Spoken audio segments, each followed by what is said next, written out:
back. I think we're live. Pretty sure we're live. All right, we're good. So I recently watched the new HBO show, the new Ridley Scott show, Raised by Wolves, and I loved it. So get ready for my new segment, The Good, the Bad, and the Wolves. Welcome to the newest episode of SDW. Super Dario World!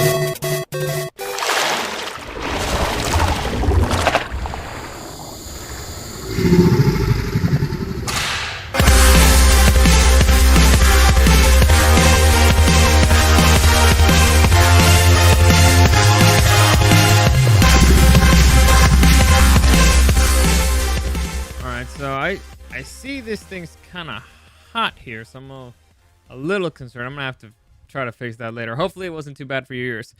But before I get into it, let me just give you a quick reminder that any comments, questions, or suggestions, you can find me at Dario the Show on Instagram and at Super Dario World. Also, I'm live streaming pretty much every day. This week's been a rough one. I'll get to that in a minute. But I'm live streaming on YouTube and on Twitch. That's at Super Dario World. Like I said, I'm trying to do every day. This week's been a rough one. I've had a lot of work and kind of, life gets in the middle of things. Also, I had the draft for the radio station, the NFL draft, and it ended up taking over 2 fucking hours, which was insane.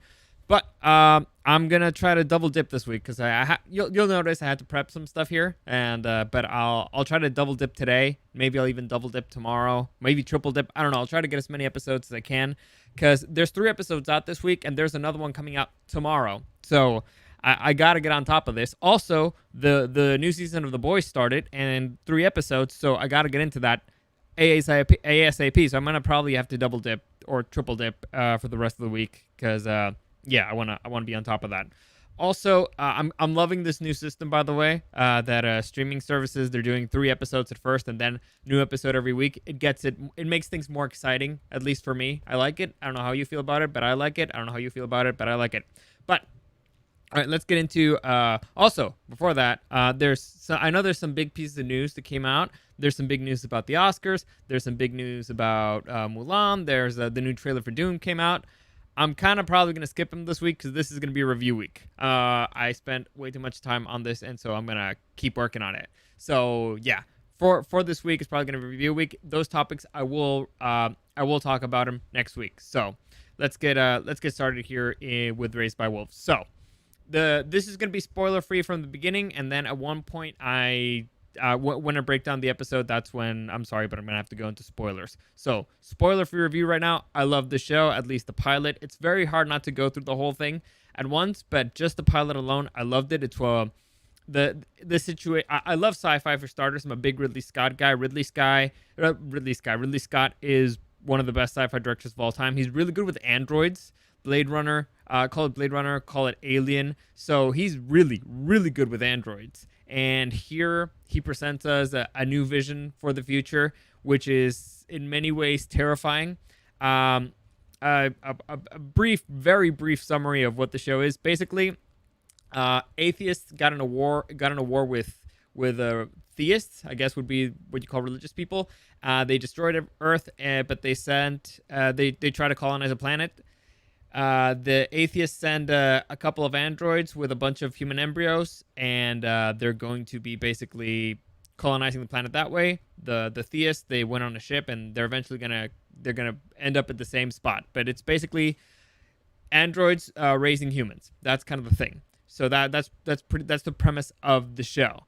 The show is very well made. They invested a lot of money into this. The acting is fantastic, at least particularly that girl, the main android mother.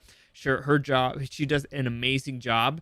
She's terrifying in many ways, but she's also heartwarming. So her performance is great. All the performances all around are very great. So again, just keeping it spoiler-free, I cannot recommend this show enough. It is worth getting HBO Max just because of it. Now, if you want to get a free week and then just maybe change your email and get another free week and do stuff like that, I ain't going to judge you. Or if you want to wait till the end, I ain't going to judge you. However, right now on YouTube, the pilot episode is up for free. So you can watch the pilot episode if you want for free on YouTube. You're welcome. So that's the one that we're breaking down right now. I highly recommend it. I love the show. Like I said, it's very good. It's one of the most dire situations show has started in. I've always praised Battlestar Galactica because for sci-fi, I think it's one of the shows that put humanity in the worst situation possible. Basically, all of humanity, billions of humans have been killed, and only a ship full, well, only a few shipfuls survive, and they're being pursued by Cylons. Here, the situation is probably more dire than that one. So the stakes are very high. Like humanity itself, is at risk. The enemy is terrifying, and so I highly, highly, highly recommend this show. So, all right, that is the spoiler-free stuff. From this point on, we will be getting into a few spoilers of the episode. So you've been warned. 3, 2, 1. Here we go. So let's begin with the characters. And there's honestly only 4 characters that really matter in this episode. And that's Mother, who you can see right here. Father, who is Mother is one of the androids. Father is the other android. Then you have the kid Campion. Campion, that's like champion, but without the H. And Marcus, who you got, I think is the only name actor here. Travis Fimmel, he played Ragnar Lothbrok in Vikings. So those are the 4 main characters: Mother, Father, Campion, and Marcus. Honestly, everybody else really doesn't matter in this episode. So let's get into a quick summary of the story. So the story starts with a ship crash landing in a planet and falling down a big hole. In this ship, there's 2 androids that have they managed to get supplies out of there before the ship falls into a hole, and they start colonizing a planet. So they start building a settlement. While the male android Father starts building that settlement, the female android gets connected with a bunch of what's it called? Artificial umbilical cords, like 6 to her abs. It's really weird. And from those, she produces 6 what's it called? They connect that to a little cube that has embryonic fluid, I guess, and embryos in it. And from that, she produces 6 babies. So, these 6 babies, they try raising them. However, the planet is hostile, and they all pretty much end up dying except for one. The one that survives is Campion, and as each one of these babies keeps dying, the female android mother kind of starts losing it a little bit, to the point where she kind of begins to malfunction. Now, this is something that I actually like. This is part of the Riddley Scott universe. You can see that like the android blood is kind of like milky. So I enjoy that. That is 100% a Riddley Scott thing. So I just fun little fact there. As Mother begins to malfunction, she starts getting a weird, let's say, visions or memories. It's not exactly clear what she's getting, but in those visions, we get to see how Earth used to be, and how Earth is getting destroyed in the middle of a war. You see ships flying around there. Earth is on fire, basically. You get to see these weird godlike beings, metallic god beings flying around. It's weird. Next, as Mother starts to lose it, Mother notices that a human ship has arrived. Let me make this actually bigger for you. There you go. A human ship arrives, and this is the Ark. This is the ship with the theists in them, with religious people. And so Mother and Father get into an altercation. Father believes that, okay, we only have Campion left. We really only have one kid. We were supposed to raise 6. Only one's alive. We're starting to malfunction. We're not going to last forever. The kid needs to be with his own kind. Mother politely disagrees, and she kills him. So after she kills Father, she kind of starts losing it again, and she for some reason starts digging up a whole bunch of stuff in their crop fields. By the way, there's bones of like giant prehistoric snakes that were there, and so she starts digging them up for reasons, because she's going crazy. And this leads Campion to be like, okay, my mother's starting to lose it, and so he goes to the original crash landed ship where they arrived, and he basically presses a button which sends a signal to the humans, and then he goes with his mother, who is pretty much unconscious in the middle of the field, and he tries to keep her warm and stuff, which is really unnecessary because she's an android, but whatever. After that, they get the signal is received by the human Ark, and 3 humans and an android land there, and they're like, hey, who the fuck are you? How'd you get here? We thought this planet was abandoned. They have a very nice conversation. In that conversation, they decide, okay, this chick's clearly an android. She's kind of clearly losing it. This kid may be a kid of prophecy, an orphan boy in an abandoned planet. And so they decide, all right, we can't leave the kid here, so we kind of have to take the kid. So they decide to take the kid. Mother didn't like this. This leads to a fight. And this fight, besides an ass whooping, leads us to discover Mother's, let's just say, special ability, which is this is bad. The image did not copy here. Weird. Let me just fix that real quick. So, her secret ability is that she has a scream. There you go. I found it. She has a scream that basically microwaves people. It basically burns them up with a scream. Now, we learn from the character Marcus, as you saw him right there, the guy who got his ass kicked, that for some reason, if you cover your eyes, it doesn't do that to you, but it doesn't work for everybody for some reason. I don't know. It's kind of confusing, and I'll get into that in the Wolves. But Ragnar tries to get the fuck out of there. She chases him. She ends up taking his ship. She takes his ship over to the mothership, and she starts using her super scream to pretty much kill everybody in there and turning them into jelly. Then she redirects the ship to crash land on the planet. She finds a room full of kids. The ship crash lands on the planet, and Marcus is like, holy fuck, is that my ship? Is that the one where my kid lives? Is that where all my friends live? Is that where the rest of humanity lives? Because supposedly this ship has the last remaining humans in the universe, or at least that's the information that we have up to this point. And Mother happily lands back on her planet with 5 new kids, very specifically 5. Now, if you saw that room again, before, you saw a whole bunch of kids. There were more than 5, but she only took 5 very specifically because if you remember, in the beginning, she was only supposed to raise 6, and now she has 5. She's replaced the 5 that she lost, and so the episode ends with Campion realizing something that every little boy eventually realizes in his life. Holy shit, my mom's crazy. So, that's episode 1. That's the pilot. Like I said, humanity, very dire situations. Like the last surviving arc of humans crashed. We don't know what other humans are out there. Supposedly, we assume that there's other scouts from the ship out there. It's not exactly clear. Also, we don't know if one of the kids that were chosen here was one of the kids of Marcus. We don't know. All right, there's a whole lot we don't know, and so that's interesting. That's interesting. It leaves the viewer wanting more. Correct? So. With that in mind, let's get into, let me see if I can find it here, my new segment, which is The Good, the Bad, and the Wolves.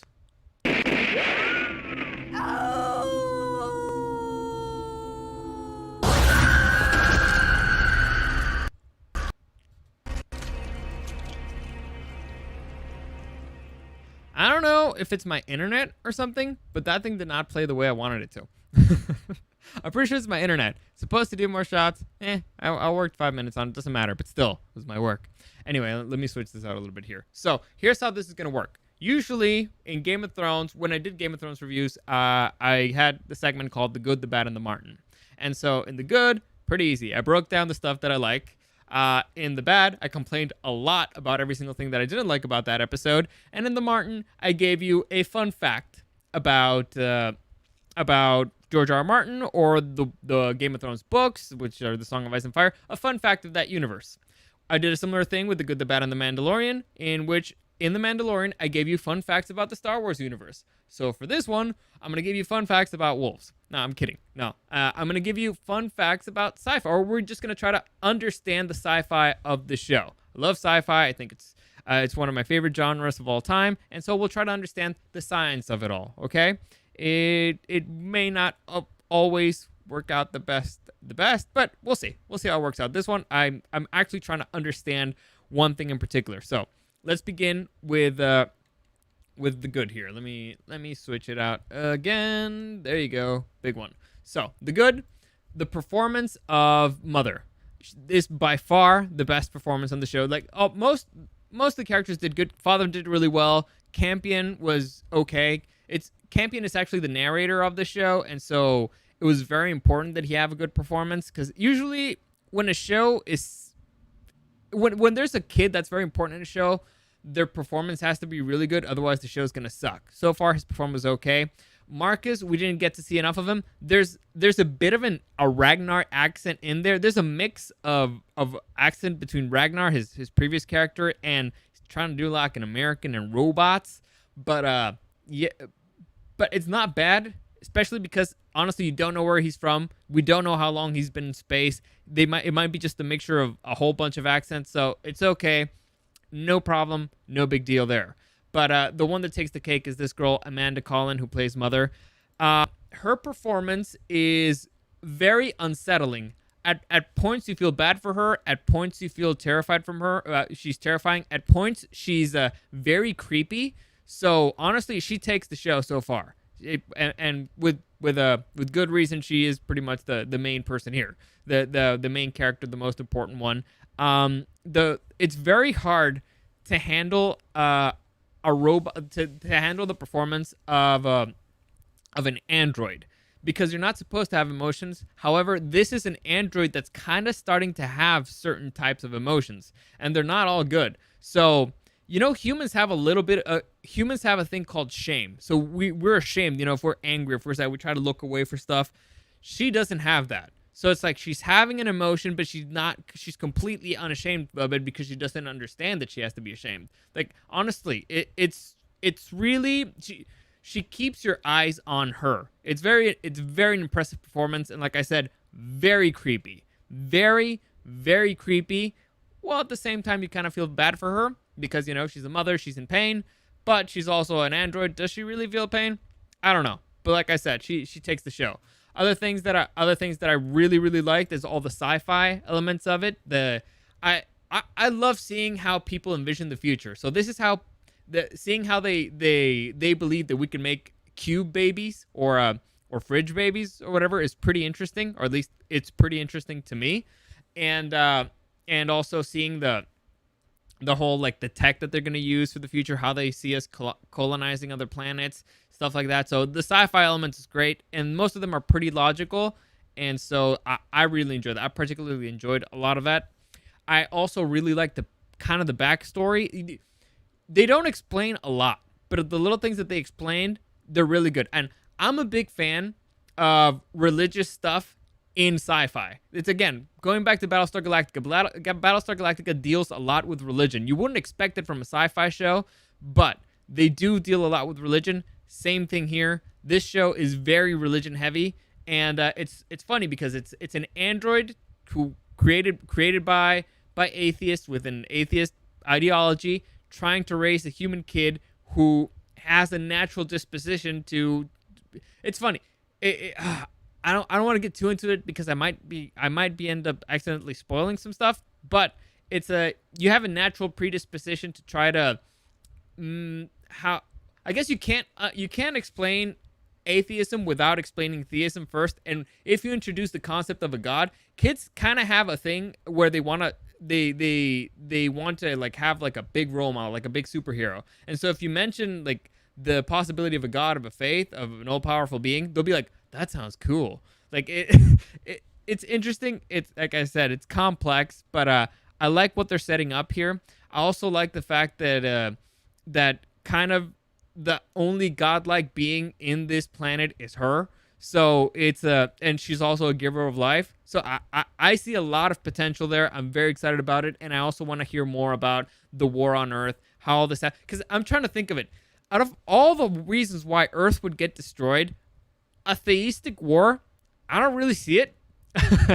But I guess it's possible. I mean, you could argue that atheists follow the Church of Science and theists follow the Church of whatever god they pick. So I guess it would end up being a theistic war that way, but I don't see it happening, at least not in this particular point in time, because there's so many fucking religions. I don't see them all getting together or one just completely dominating the others the other way.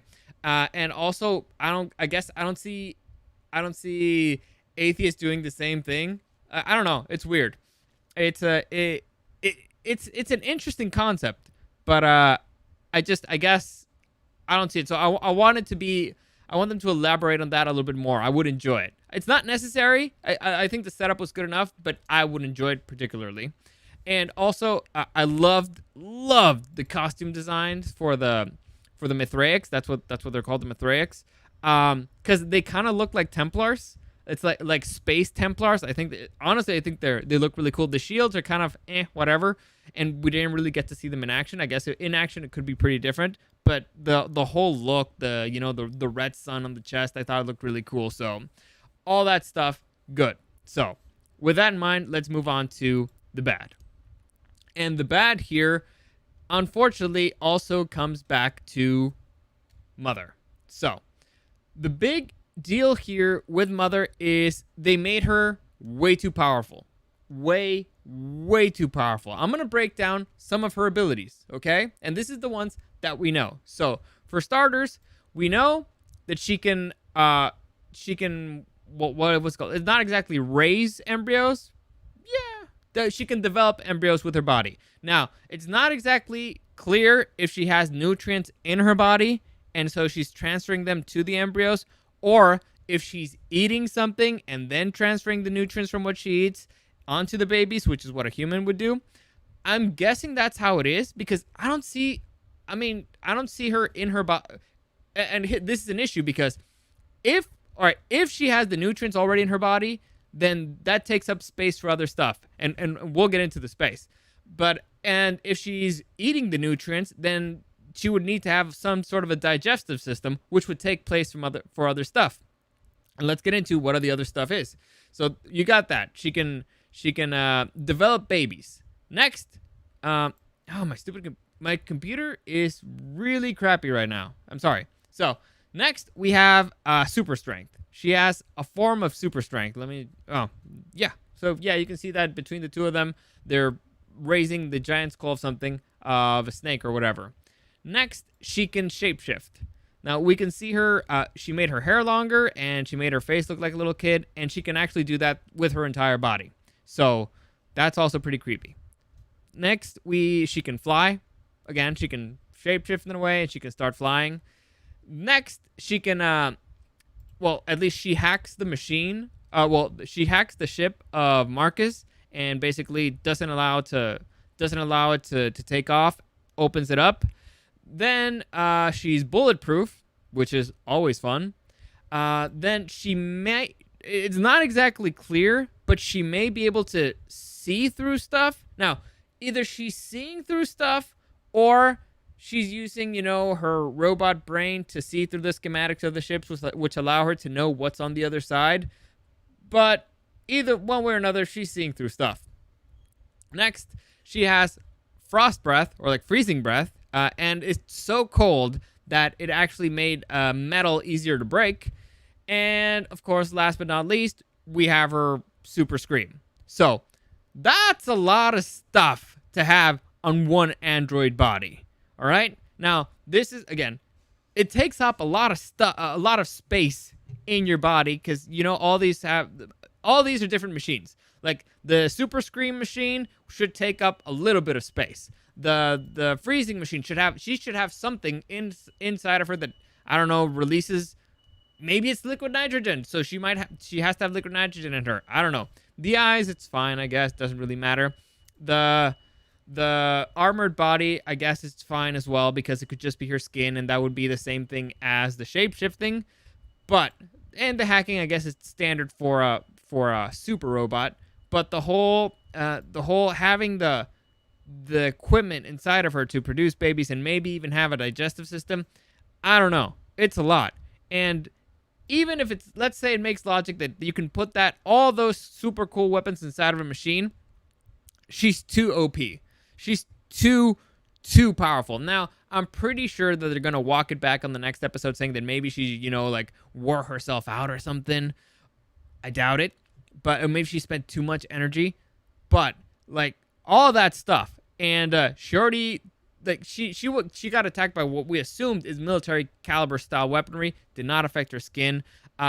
They did not have a single thing that could detect her coming into her ship. Like the ship where the last of humanity is. Nothing. They had nothing that could stop her. All of the last remnants of humanity, the last ship of humanity that seemed to be actually a pretty nice ship, pretty high tech ship. The ship that from the people who won the war that ended up, destroying planet Earth. And they had nothing in there that could stop her. It kind of leaves you wondering, what the fuck can take this girl down? And what the fuck in that planet could take her down? Because There's nothing left. It's only, as far as we know, it's only Marcus and maybe a couple of scouts left, or a couple of scouts group left. But that's it. So to me, it does make her terrifying. And it is the first episode, so it annoys me. I feel like it's a bad thing because I felt they could have done it differently. However, if this is going to be the big bad for the rest of the show, and the show is going to be trying to figure out how the hell you stop that thing, it could be pretty interesting. Next, the other thing that I didn't like is why the hell is Marcus alive? Now, I get it. If she would have killed them, that's the show. they're done. But this chick had no issue killing anybody else before. Why would she not kill him? Now, this might be something that we will learn as the show goes on. Maybe she has a particular reason why she didn't kill him. Maybe in the next episode, maybe starting the next episode, we'll learn. However, it does seem like a pretty stupid idea. And going back to something that Marcus actually said on the episode, he says, don't look at her. And the guys that looked at her kind of are the ones that exploded. Now, I don't know if that's a thing for everybody, because in the spaceship, there were guys who were looking away and they still got exploded. So I don't know. Maybe it was just a mistake, but we'll see. I'm pretty sure they're going to explain it somehow. And if not, well, then that was a big mistake.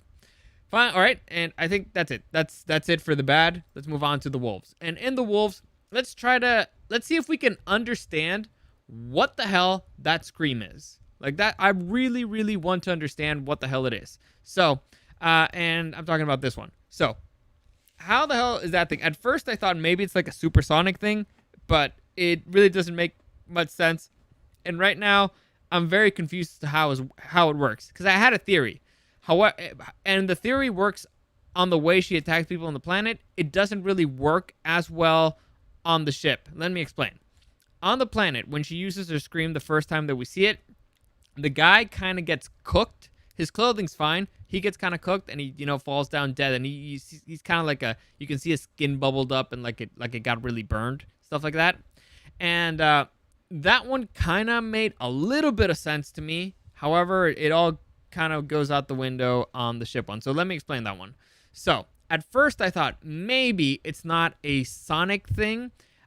Maybe it's kind of like a radiation thing, or maybe like a microwave thing. So here's how certain things work. Now, for those of you who don't know, sound is pretty much energy. A sound wave imagine a wave of energy that manifests throughout the universe. And since it's a wave, it's actual energy, it can bounce off of things. You ever heard an echo in a cave? That's kind of, it's the energy bouncing around. Now, it's light energy and sound energy are different, because sound is basically atoms pushing each other. Light works very differently, but that's basically how it works. Now, radio waves are also energy, and there's a whole bunch of waves out there. Again, there's light rays, there's radio waves, there's gamma rays, there's a whole bunch of stuff out there in the universe, and a lot of stuff, your cell phone has waves.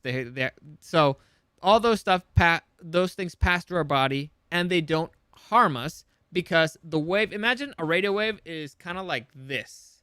So it's like very long, very low. They all move at the same speed, but it's very long. So when it passes through your body, it's like boom, yeah. It doesn't really affect you at all, because the amount of energy going through is not as bad. Now, the way a microwave works is the energy is a lot more. So imagine when you put something in the microwave, if it were just, let's say, a radio, or if it only had the power of a radio wave, your food would never get cooked, because it's just going through nothing. But microwaves, again, as it says, it's microwaves, condensed waves. And so it's basically a whole bunch of energy just going like and passing through your food. And so it's so much energy that's going through it that's what actually warms it up. So looking at this, I thought, and gamma radiation has a lot more. So I figured, okay, maybe it's something like that. However, what doesn't really make much sense, and then is that the plants behind them didn't really get cooked as well. I guess they need to explain that. Maybe it's because she aimed high, and she doesn't want to hurt her crops. Then I thought, well, why didn't the clothes get burned up? Well, it's space clothing, and so in sci-fi, if you guys saw The Martian, NASA does not tend to bring flammable objects into space, so it makes sense that in the future they're not bringing flammable objects into space because, you know, it can start a fire in space, and if you start a fire in space, you're kind of fucked. But well, not in space. I mean, in your spaceship, then you're really fucked because it'll suck up all the oxygen and stuff. But yeah, so I thought, okay, I guess it makes sense. That didn't work. So it could be a form of like microwave or super condensed sound or whatever. So that's what did that. However, once you go to the ship, her screaming there doesn't really make much sense, because if you look at it here, they explode. And I mean explode, and you don't see clothing left anywhere. And I mean anywhere. Now, it's possible that this was a mistake. It's possible. It's possible that maybe she just hit him with more fucking force, that one, because she's like, fuck it, I'm in space. I don't have to worry. I mean, I'm planning on destroying the ship anyway, and I don't have to worry about the kid here. So maybe she was just going balls to the walls. It's possible. However, in another shot, you see that there's bodies back there. So now I'm all fucking confused. I don't exactly understand what the hell this ability is. I'm hoping they'll explain it, but if I have to take a guess, it's a form of radiation. She's maybe opening up her core that allows her to fly, and that's releasing a whole bunch of radiation that burns people up if they're in that vicinity. Now, what does looking at it have to do with anything? I don't know. Maybe that's how they detect you. Maybe they're following eyes. Maybe that's why only the face burned up, because she's aiming at faces. I don't know. But if that's my guess. So, and that's how that works. So hopefully you enjoyed that. And with that, we finish up with this segment of The Good, the Bad, and the Wolves. So hopefully you enjoyed that. Like I said, I highly recommend this show. It's really good. It could be great, I guess. It depends. I'm gonna keep watching. I'm gonna do one for the boys later on. I don't know if it's gonna be today, or I don't know, because it's way later than I thought. But I'm gonna, you know what? I'm gonna do something else later on today. I'll keep working on it. So hopefully you enjoyed that. As always, any comments, questions, or suggestions, you can find me at Dario the Show on Instagram and at Super Dario World. Like I said, live streaming. I don't know how this live stream went, because my computer kept like glitching. I don't know. Hopefully it went well. If not, well, whoops. Sorry. Can't do much about that now, can I? So that's it. Like I said, live streaming. It's because, you know what? It's because I switched to YouTube events. YouTube's made me switch to that thing, and I think that thing's fucked up. But we'll see. I'll check things out. Maybe I just did like a whole hour for nothing. Well, half an hour for nothing. We'll see.